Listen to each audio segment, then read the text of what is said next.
Welcome back, VDiscovery viewers. In this video, we're talking more about Zoom. Now, I'm stuck at home, you're stuck at home, we're all use Zoom together, so perhaps we can learn a little bit more about user interface, how it works, and what options I use personally. And just like before, this is going to be an opinionated video based on how I use Zoom, people I meet, and security settings that I require personally. So let's talk about user interface first, see what we got going on, and talk about my options that I prefer to use. So when we look at the user interface, we have a couple of options of starting a meeting.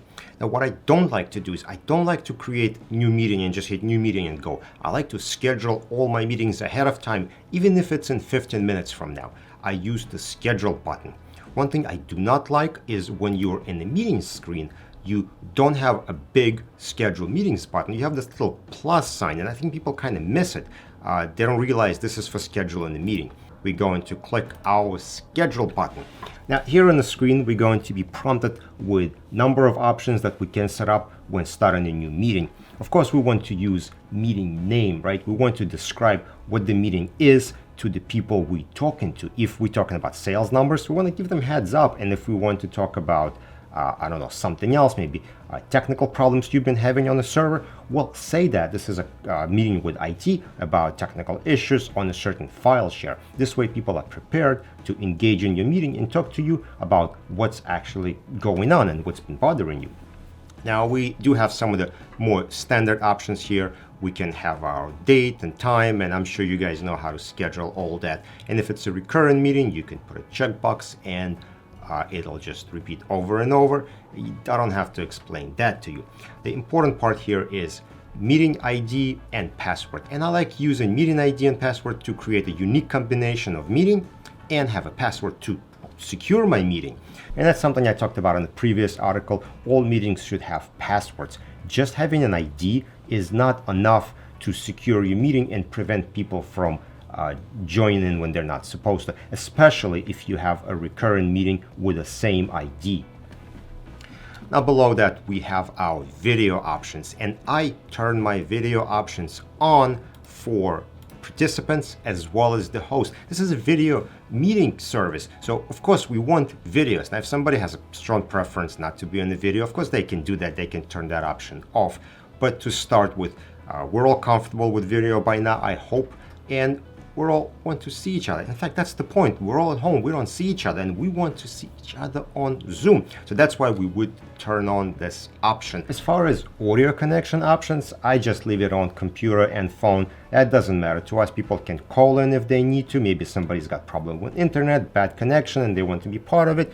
Just allow them to connect whichever way they're more comfortable with. And just below that, you have calendar options. So you can select what kind of calendar they're using. What's really convenient about Zoom, it'll generate a meeting invite in your calendar. So all you have to do is add people you want to participate in your meeting, and an invite will be sent to those people automatically, and all the information will be populated inside the body of the calendar invite. All they have to do is click a button to join, and they're done.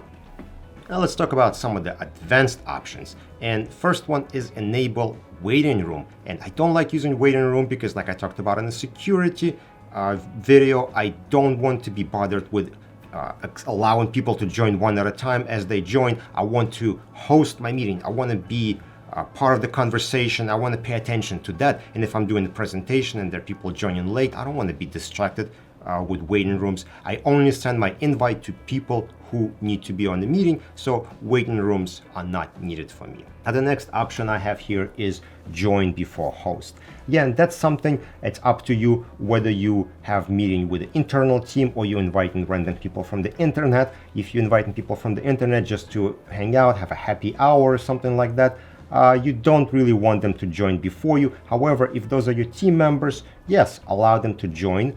And then whenever you're ready, you'll join them and get the meeting going and start the conversation. But there is no reason for them to sit there and look at the screen saying, waiting for host to start, waiting for host to start. And the next option here is mute participants on entry. And that's a good option if you expect to have lots of people in the meeting, like maybe over 50 people, and you don't want them to be talking unless they really have to say something. Meetings I host, I want everyone to start talking as soon as they join, to participate, to engage. So I do not mute my participants. And the other reason you may mute your participants is if you know there are people who have like maybe dogs or birds or loud kids, and you know there's going to be noise coming from different directions, so you can use that option.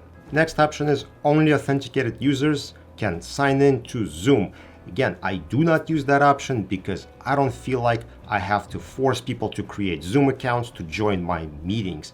If you have maybe a higher security situation where you want to make sure only people from your company and they're approved, you can use that option to restrict that, but I feel like it's not really needed to force people give up their personal information, create accounts if they don't want to. And then finally, automatically record your meetings. Again, that's up to you if you want to have a recording of your meeting. Where I do find recordings of meetings useful is if there were people that could not join the meeting for whatever reason. So you can make a recording and then send them a copy so they can get caught up on what happened and what was discussed. All right, with that in mind, those are my options for Zoom meetings. That's how I set them up. If you guys like to use different options or you want to share some of the tricks about new meetings and so on, please share it with me in the comment section below. I very much would like to hear all about it. If you're watching this on LinkedIn, please hit the follow button so you follow vDiscovery on LinkedIn. And if you're on YouTube, hit the subscribe button and hit the bell so you get notified when we release new videos. And I will see you on the next video.